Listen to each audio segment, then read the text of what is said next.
Boy, not good times down in Tampa Bay. Let's talk about Tom Brady for a minute. Team is not doing well. I don't think it's Tom Brady's fault. You know, if you look statistically, and I study these numbers, Tom Brady, now he only has 9 touchdowns at this point of the season, which is a bit of a stunner. But he only has 1 interception.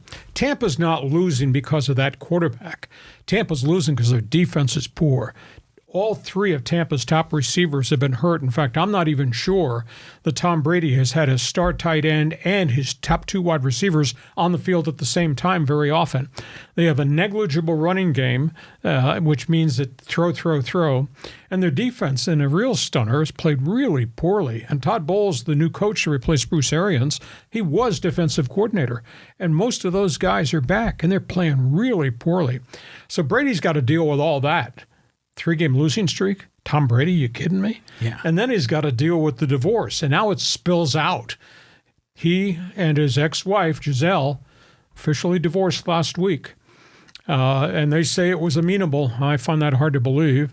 The indications are Tom went public this week and said, I love playing football. I have to play football. It's part of me, but I've missed 23 Thanksgivings with my family, and I missed 23 Christmases, and I missed all types of anniversaries and birthdays because I was doing football.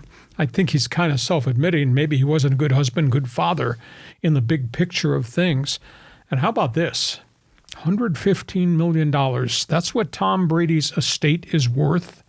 How are they going to divide that money up? I wonder what that prenuptial might have looked like. Poor guy's got an awful lot on his plate right now. Yeah, I mean, you know, kind of a joke to it, but he might get alimony payments out of this, given the wealth of his wife. But, you know, sad story when someone's marriage falls apart.